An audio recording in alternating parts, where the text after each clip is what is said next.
रात के 10 बज चुके थे। मैं अपने कमरे में लेटी हुई थी। मेरे पति कब के नींद की आगोश में जा चुके थे।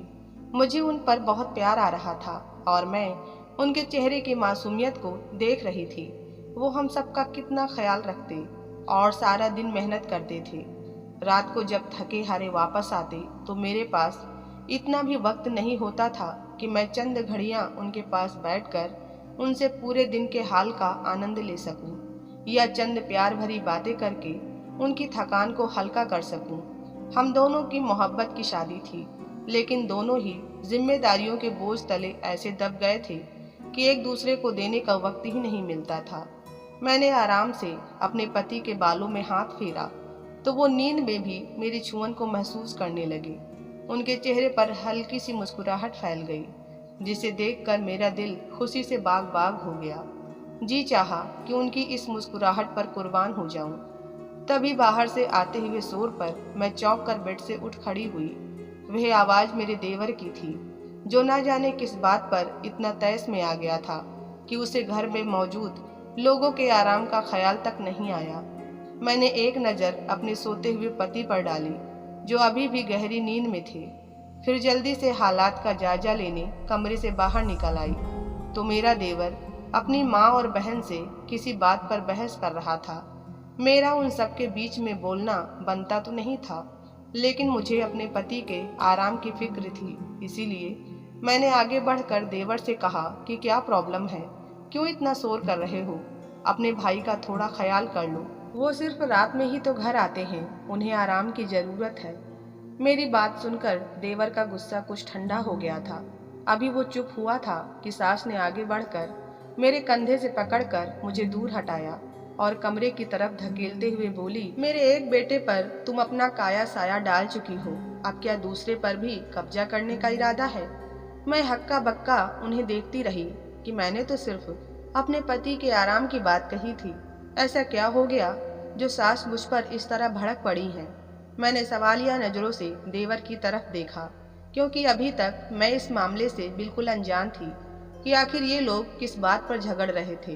तभी देवर ने आगे बढ़कर मुझे कहा, भाभी, मम्मी को समझाओ ना, वो मुझे अपनी पसंद की लड़की से शादी करने दे। मैं उससे बहुत प्यार करता हूँ। अगर मेरी शादी ना हुई उससे और वो ब्याह कर कहीं और चली गई तो आप लोग कहीं मेरी जिंदगी से भी हाथ न धो बैठें। मैं देवर की बात सुनकर डर गई कि कहीं सच में वो जज्बात में आकर कोई बड़ा कदम न उठा ले, जिससे हम सबको उम्र भर का पछतावा रह जाए। मैंने सास से कहा, मम्मी जी, आप एक बार लड़की को देख लीजिए, तब फैसला कीजिएगा। ऐसे बिना देखे बिना जाने क्यों मना कर रही हैं? हमारा पवन समझदार है। इतने में मेरी सास का पारा चढ़ा और उसने आगे आकर एक जोरदार थप्पड़ मेरे चेहरे पर दे दिया और बोली, एक तू कम है पति की पसंद से आई हुई, जो मैं दूसरी भी लेकर आऊं, ताकि मेरे बेटे और मेरा घर दोनों ही मेरे हाथ से निकल जाएं। कान खोल कर सुन लो, मेरे और मेरी औलाद के बीच में आने का तुम्हें कोई हक नहीं। इस घर में अगर बहू बनकर आएगी तो वो मेरी अपनी सहेली की बेटी होगी, इसके अलावा और कोई नहीं। वो अपना आखिरी फैसला सुनाते बेटी का हाथ पकड़कर कमरे की तरफ चली गई और मेरा देवर पवन मेरा मुंह ताकता रह गया। मैं अपने कमरे में चली आई। शुक्र है मेरा पति अब भी इन सारे शोर शराबों से बेखबर सो रहा था। मुझे गाल दुखता हुआ महसूस हुआ, आंखों से आंसू बहने लगे। मेरा क्या कसूर था जो सास ने मुझ पर ही हाथ उठा दिया था? इससे पहले क्या मैं कम बर्दाश्त कर रही थी? मेरा नाम कुमकुम है। जब मेरी माँ तब मैं सिर्फ 7 साल की थी। मुझसे 2 साल बड़ा मेरा भाई था और एक छोटी बहन थी, जिसको जन्म देते वक्त मम्मी हम सबको छोड़कर चली गई। पापा, जो पहले से लकवा के मरीज थे, उनका अपना गुजारा दवाइयों पर ही होता था, इसलिए बस एक छोटी सी बिरयानी की दुकान हमारा इकलौता सहारा थी, जो चलती तो हम पेट भरकर खाना खाते, पापा की बीमारी की वजह से ना चलती तो भूखा रहना पड़ता। देखते ही देखते वक्त गुजरने लगा। मम्मी के जाने का सदमा दिल से कुछ उतरा ही था कि पापा बहुत ज़्यादा बीमार रहने लगे। भाई तब 12 बरस के और मैं 10 साल की थी। भाई ने दुकान संभाली और मैंने घर। हम दोनों ने अपनी जिम्मेदारियां खूब निभाई। छोटी के लिए बड़ी बहन भी मैं ही थी और माँ भी। भाई का भी ख्याल माँ की ही तरह रखा था। रोटियां पकाते वक्त अगर हाथ जल जाते तो आंसू छुपाकर भाई को हंसकर खाना देती थी। पापा की सेवा भी करती, यहाँ तक कि उन्होंने चलना फिरना और बोलना तक छोड़ दिया था। उनका सब कुछ एक ही चारपाई पर पड़े पड़े करना पड़ता। फिर भी मैंने अपने बाप को कभी तकलीफ ना दी। यूँ 2 साल तक पापा ने मुझे अपनी सेवा करने का मौका दिया। 12 साल की हुई तो छोटी को पढ़ाने का ख्याल आया, क्योंकि भाई और मैं ना पढ़ सके थे। दिल में एक हसरत थी कि हम में से कोई पढ़ा लिखा भी हो। तब भाई ने दुकान को काफ़ी तरक्की करा दी थी। वे अच्छा कमाता था। छोटी पढ़ने लगी तो उसकी किताबें देख देख कर मैंने भी पढ़ना और थोड़ा बहुत लिखना सीख लिया था। वो हाई स्कूल में आ गई थी। भाई की शादी की उम्र भी हो गई और आखिर बहनों को भी तो अपने अपने घर जाना था। मैं जो शुरू से माँ के फर्ज निभा रही थी, इस बात में कैसे पीछे रहती। भाई से जिक्र किया तो उसने बताया कि उसने एक लड़की देख रखी है जो बहुत खूबसूरत है। हमने अपनी हैसियत के मुताबिक भाई की शादी करा दी। भाभी घर आई तो उनका हुस्न देखकर हम भी दंग रह गए। वो सच में ही चांद की तरह दिखती थी। लेकिन शादी के अगले दिन मुझे पता चला कि भाभी के बदले उन लोगों ने मेरा हाथ मांगा है। मैं तो दंग रह गई। भाई ने यह बात शादी से पहले नहीं बताई कि कहीं मैं इनकार न कर दूं और उन्हें अपनी महबूबा को खोना पड़े। दुख तो बहुत पहुंचा था, लेकिन सब्र का घूंट पी लिया। ये तक न सोचा कि वो कैसा होगा जिसको भाई ने मेरे लिए जीवन साथी चुना है। देखते देखते भाभी ने घर संभाल लिया। हमारी कोई अहमियत कोई हैसियत न रही। 2 वक्त का खाना भी उनसे मांग कर खाना पड़ता। भाई ने खूबसूरत बीबी देखी तो उसके भी रंग ढंग बदल गए। एक ही घर में रहते लेकिन बात तक न करता। अगर कभी भूले से कर भी लेता तो उसकी हसीन खूबसूरत बीबी नाराज होकर बैठ जाती। 6 माह का वक्त यूं ही गुजरा। जिस भाभी को हमने चमकता चांद समझा, वो जलता हुआ सूरज बन चुकी थी। दुनिया जहान का हर जुल्म उसने ढाया। फिर मेरी शादी करवाने का भूत उसके सर पर सवार हो गया तो घर में तैयारियां शुरू कर दी गई, जिसके लिए मुझे सिर्फ इतना ही बताया गया कि जल्दी ही शादी होने वाली है। इसके अलावा दूल्हे का नाम, काम और उम्र तक न बताई गई। शादी से एक दिन पहले भाभी के घर वाले हमारे घर आ गए। अगले दिन शादी थी। मुझे भी चाह थी कि अपना दूल्हा देख सकूं, लेकिन अभी तक उसका पता नहीं था। सिर्फ और सिर्फ भाभी की एक बुआ और उनके पापा ही आए थे। भाभी के पापा भी मेरे पापा की तरह लकवा के मरीज थे, लेकिन उनकी हालत पापा से कुछ बेहतर थी, क्योंकि ये पैसे वाले लोग थे। अच्छा इलाज और खुराक उनको मिलती थी, जिसकी वजह से सेहतमंद दिखते थे। अगले दिन मुझे शादी का जोड़ा देकर तैयार होने को कहा गया। भाई शादी का बंदोबस्त करने घर से निकले तो छोटी बहन दौड़ती हुई मेरे पास कमरे में आई, जहां मैं कपड़े बदल कर दुल्हन बनी बैठी थी। उसने जो बात बताई वो मेरे लिए बहुत ही दर्दनाक थी। जैसे कोई पिघला हुआ शीशा किसी ने मेरे सर पर डाल दिया हो। मेरा पूरा वजूद यूं ही जलकर राख हो गया था। भाई की इस नाइंसाफी के फैसले से मुझे बहुत दुख पहुंचा था, लेकिन अब वो हमारी बात तक न सुनता था। मैं इनकार का सोच भी नहीं सकती थी। जब छोटी ने कहा तुम्हारा दूल्हा और कोई नहीं बल्कि भाभी के पापा हैं, मैं तो सदमे में चली गई। लेकिन छोटी मुझे समझाती रही कि दीदी, तुमने इतने सालों तक पापा की सेवा की है, तुम अच्छी तरह जानती हो कि लकवा वाले इंसान को संभालना कितना मुश्किल है। एक बार फिर खुद को इसी आजमाइश में मत डालो। भाई तो हमारी बात कभी नहीं मानेंगे, लेकिन तुम मेरी बात मानो और घर से भाग जाओ। मुझ में भला इतनी हिम्मत कहाँ थी। मैंने छोटी को साफ जवाब दिया कि मैं घर छोड़कर नहीं भाग सकती, लेकिन वो मुझसे मेरी मिन्नतें करती रही कि खुद को इस नरक से बचा लो। सारी जिंदगी तुमने हम लोगों की देखभाल की है। अब अगर तुम्हारी जिंदगी आबाद होने का वक्त आ रहा है तो खुद को इसके हवाले मत करो। भाई और भाभी सिर्फ और सिर्फ अपने लालच के तहत तुम्हारी शादी इनके साथ कर रहे हैं, ताकि चंद साल बाद वो मर जाएं और सारी दौलत इनके हाथ लग जाए। बीच में तुमको सिर्फ कुर्बानी का बकरा बनाया जा रहा है। छोटी की बातें मेरे दिमाग पर असर करने लगी, लेकिन मुझे फिक्र थी कि अगर मैं चली गई तो कहीं वो दोनों छोटी की शादी ही न कर दे। लेकिन उसने मुझे तसल्ली दी कि मैं पढ़ी लिखी हूँ, ऐसे हालात का सामना करने की हिम्मत है मुझ में। अगर मेरे साथ ऐसा कुछ करने को कहा तो मैं पुलिस का कहकर खुद को बचा लूंगी। तुम बहुत मासूम हो, तुम चली जाओ। उसने ये कहकर मुझे दुपट्टा ला कर दिया और मैंने अपना मुंह दुपट्टे से बांध लिया और मैंने सारी हिम्मत जोड़कर आखिर वो घर छोड़ दिया। मुझे नहीं पता था कि मुझे कहाँ जाना है, किसका सहारा लेना है। बस अभी खुद को इस आग में जलने से बचाकर भाग निकली थी। मैं ज़्यादा कहीं बाहर आती जाती तक नहीं थी, इसीलिए मुझे शहर की गलियों और रास्तों का भी ठीक से पता नहीं था। फिर भी चलते चलते मैं मेन रोड तक आ पहुंची थी, लेकिन ट्रैफिक का अंदाजा न होने और मुंह पर दुपट्टा की वजह से मैं एक गाड़ी से बुरी तरह से टकरा गई थी। उस गाड़ी से टकराने के बाद मुझे कुछ होश नहीं था कि मुझे क्या हुआ और मैं कहाँ गई। होश आया तो खुद को एक अस्पताल में पाया था, जहाँ मेरे आसपास तक कोई नहीं था। सर और कमर में गहरी चोटें लगने की वजह से मैं हिल भी नहीं पा रही थी। 2 दिन शरीर दर्द और दुख की हालत में रहने के बाद तीसरे दिन मुझसे कोई मिलने आया था। ये चेहरा मेरे लिए बिल्कुल अजनबी था। फिर भी मिलने की क्या वजह थी मैं नहीं जानती थी, लेकिन उस पर पहली नज़र पड़ते ही मेरे दिल की धड़कनें अजीब धड़कने लगी। मैं उसे देखकर कुछ पल के लिए अपना दर्द भूल चुकी थी। वो आकर मेरे पास खड़ा हुआ, मेरी तबीयत पूछने लगा। ये राज भी फिर उसने खुद ही खोला था कि वह गाड़ी उसी की थी जिससे मेरा एक्सीडेंट हुआ था। वो मेरे इलाज का सारा खर्चा देने के लिए तैयार था। मैं 2 हफ्ते तक अस्पताल में भर्ती रही। वो हर रोज मेरी तबीयत पूछने आ जाता था, मेरे साथ कुछ वक्त गुजारता। वह बहुत बातें करता, कभी अपनी बातों से मुझे हंसा देता तो कभी जज्बाती कर देता। मुझे उसका बोलते रहना बहुत अच्छा लगता। कई बार उसने मेरे घर का पता पूछा, मगर मैं कुछ कह ना पाती और उसके इस सवाल पर खामोश हो जाती। फिर जब डॉक्टरों ने मुझे घर ले जाने के लिए कहा, तो उसने फिर मेरे घर का पता पूछा। जवाब में मेरी आंखों से बस आंसू ही बह निकले थे और मैंने उसे अपनी सारी कहानी बताई थी। बचपन से लेकर जवानी के इस दिन तक जो जो मुझ पर गुजरा था, मैंने हर चीज उस अजनबी के सामने रख दी थी। ना जाने क्यों इन 2 हफ्तों में उससे मिलने वाली तवज्जो ने मेरे अंदर इतनी हिम्मत पैदा कर दी थी कि जो मैंने दुख दर्द कभी किसी से न बांटे थे, वो उसे बता दिए थे।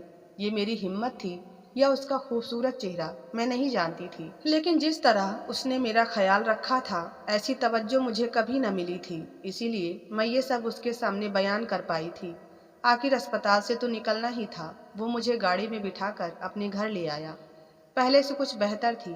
मेरे घर में दाखिल होते ही उसकी माँ और बहन ने अजीब तरीके से खा जाने वाली नज़रों से मुझे घूरा था, लेकिन उसका घर में काफ़ी दबदबा था और वो इस घर का अकेला कमाऊ पूत था, इसीलिए घर वालों ने बहुत ज़्यादा बहस नहीं की थी।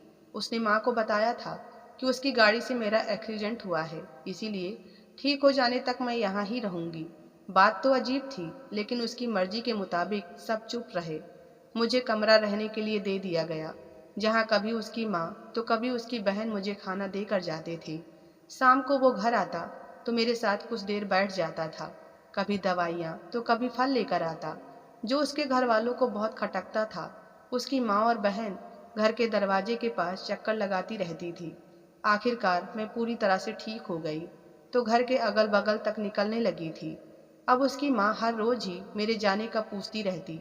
एक रोज मैं सबको बिना बताए घर से निकल पड़ी, क्योंकि अब रोज के सवाल मुझसे बर्दाश्त नहीं होते थे। सामने से उन्होंने मुझे बाहर जाते देख लिया और वापस घर ले जाकर यह ऐलान किया कि वो मुझसे शादी करने वाले हैं। यह बात घर वालों को बहुत बुरी लगी, लेकिन हम दोनों जानते थे कि हमें मोहब्बत होने लगी थी। अगले रोज सादगी के साथ हमारा विवाह हुआ तो मैं हमेशा के लिए इस घर की होकर रह गई। मेरे पति ने शादीशुदा जिंदगी में मुझे बहुत सारा प्यार और जिंदगी की हर सहूलियत दी थी, लेकिन साथ ही मुझ पर घर के कामों का सारा बोझ सास ने डाल दिया था। वो दोनों माँ बेटी अब मुझे काम करता देखकर बस नुक्स निकालती रहती, लेकिन मैं अपनी गुजरी जिंदगी को याद करके हर चीज पर सब्र कर लिया करती। घर का सारा खर्चा पति पर था, इसीलिए वो पूरा पूरा दिन मेहनत करते और रात में ही घर आते। तब मैं उन्हें परेशान नहीं करना चाहती थी, इसीलिए कभी किसी की शिकायत ना लगाई। लेकिन आज हद हो गई थी। सास ने मुझ पर हाथ तक उठा दिया था, जबकि मेरा कोई कसूर नहीं था। 5 साल से सास और ननद ने अपनी जली कटी से मेरा दिल जलाया था। मेरी आंखों से आंसू टपक रहे थे। तभी मेरे पति नकुल की आंख खुल गई। उन्होंने वजह पूछी तो मैंने झूठ कह दिया कि माँ की याद आ रही है और बाहर होने वाली कोई बात नहीं बताई। उन्होंने मुझे सीने से लगाया और प्यार से समझाने लगे। मैं सुकून से गहरी नींद सो गई। अगली सुबह हम दोनों बहुत खुशगवार मूड में कमरे से बाहर आए तो ये देखकर होश उड़ गए कि मेरी सास अपने सर को पकड़कर रो रही थी। पति ने आगे बढ़कर रोने की वजह पूछी तो उसने बताया कि मेरा देवर कल रात घर छोड़कर चला गया। ये सुनकर हम भी बहुत परेशान हो गए। उस दिन मेरे पति काम पर भी ना गए और हर जगह जहाँ कोई उम्मीद थी फोन करके पूछने लगे, लेकिन उसका कोई पता नहीं था। दोपहर तक सास का रो रो कर बुरा हाल हो चुका था। शाम के समय दरवाजे की घंटी बजी तो मैंने फौरन जाकर गेट खोला। सामने मेरा देवर खड़ा था और उसके साथ घूंघट किए हुए एक लड़की, जो यकीनन उसकी पत्नी थी। यह देखकर मैं दंग रह गई। वह अपनी माँ की मर्जी के खिलाफ जाकर शादी करके आया था। मैंने कुछ न बोला और सामने से हटकर उन दोनों को रास्ता दिया था। मेरी सास की नज़र जैसे ही बेटे पर पड़ी तो वो उछलकर उसे गले लगाने के लिए बढ़ी थी, लेकिन 2 कदम चलकर ही उन्हें नई दुल्हन भी नजर आ गई थी। फिर तो उसने बेटे को गले से लगाने के बजाय एक जोरदार थप्पड़ मार दिया था और नाराज होकर उससे अपना रिश्ता खत्म कर दिया और बोली कि आज से ना तू मेरा बेटा है और ना ही मैं तेरी माँ हूँ। समझ लेना कि तेरी माँ मर गई।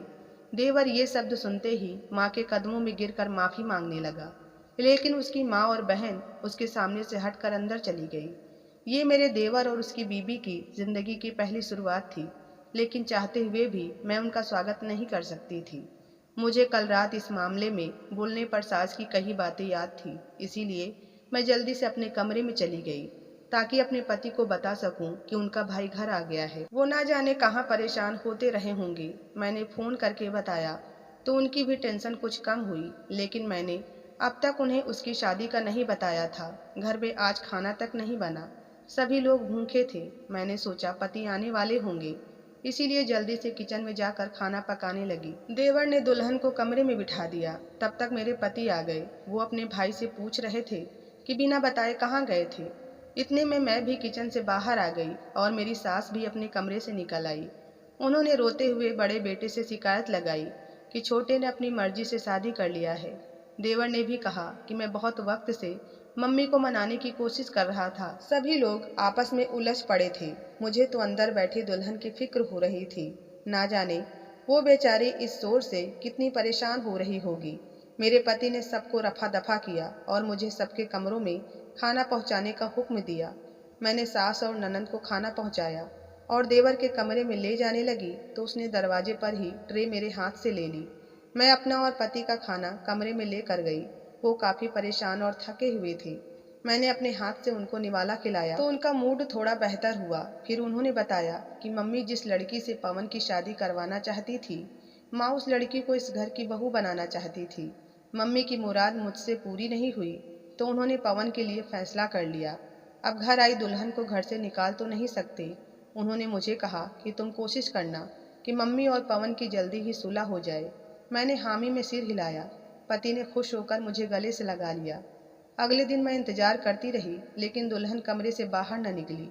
न हम में से किसी ने अभी तक उसको देखा था। उसके बाद 2-3 दिन गुजर गए, लेकिन देवर हर वक्त कमरे के बाहर बैठा रहता और दुआएं करता रहता। मुझे उस पर बड़ा तरस आता कि बेचारी की अभी अभी शादी हुई है और वो इतना गम में रहता है। मैं और मेरे पति उसे बहुत समझाते, लेकिन वो हमारी ना मानता कि जाकर अपने कमरे में सो जाए दुल्हन के पास। एक रोज मैं रात का खाना लेकर जा रही थी कि देखा देवर की आंख बाहर ही लग गई थी। वो सो रहा था और मैं अंदर ही चली गई ताकि मैं देवरानी को भी देख सकूं। मैंने उसके कंधे पर हाथ रखा तो वो सहम गई। मैंने तसल्ली दी कि सब कुछ ठीक हो जाएगा। उसने जब मुड़कर मेरी तरफ देखा तो मेरी रूह फना हो गई। ये तो मेरी अपनी छोटी बहन थी जिसे मैंने 5 साल बाद देखा था। वो भी दीदी कहते हुए मेरे गले लगकर फूट फूट कर रोने लगी। हम दोनों बहनें इस तरह से फिर मिलेंगे, ये कभी सोचा तक नहीं था। हमारी रोने की आवाज़ सुनकर मेरे देवर की भी आंख खुल गई और वह कमरे में अंदर आ गया। हम दोनों को यूं इकट्ठा रोता देखकर वो भी परेशान हो गया। मेरी बहन ने खुश होते हुए उसे बताया कि जिस बहन की अक्सर मैं तुम्हें बातें बताती रहती हूँ कि मुझे माँ बनकर पाला था, ये वही हैं। मैंने पूछा, पवन तुम बाहर बैठकर क्यों रोते रहते हो? मेरे देवर पवन ने बताया कि मम्मी के आशीर्वाद के बिना मैं अपनी शादीशुदा जिंदगी की शुरुआत नहीं करना चाहता, इसीलिए मैं कमरे के बाहर बैठकर रोता हूँ। इतने में मेरे पीछे मेरे पति भी उसी कमरे में आ गए और यह बात सुनकर वो बहुत खुश हुए। लेकिन अब इससे बड़ा मसला हमारी सास को मनाना था। फिर मेरे पति ने कहा कि आखिर हमारी माँ कब तक हमसे नाराज रहेंगी, चलो हम सब चलकर उन्हें मनाते हैं। फिर हम चारों जाकर उनके कमरे में ज़मीन पर उनके कदमों में बैठ गए और उनकी मिन्नतें करने लगे कि वो राज़ी हो जाएं। पहले तो उन्होंने बड़ी सख्ती दिखाई, लेकिन वो छोटे बेटे से बहुत मोहब्बत करती थी और जब खुद पवन उठकर उनके गले लग गया तो वे खुद को रोक न सकी और बेटे बहू से राज़ी हो गई। हम सब बहुत खुश हुए। फिर हम दोनों बहनों ने यह ठान लिया था कि इसके बाद कभी उन्हें शिकायत का मौका नहीं देंगे। फिर तो मुझसे भी बढ़कर छोटी उनकी चहेती हो गई थी। हम दोनों मिलकर पूरे घर के काम करते और सास की बहुत सेवा करते। उन्हें कोई शिकायत न होती, फिर भी कभी कभी हम में नुक्स निकाल देती थी। तो आपको ये कहानी कैसी लगी कृपया कमेंट में ज़रूर बताएं। पसंद आई हो तो वीडियो को लाइक सब्सक्राइब करना ना भूलें। धन्यवाद।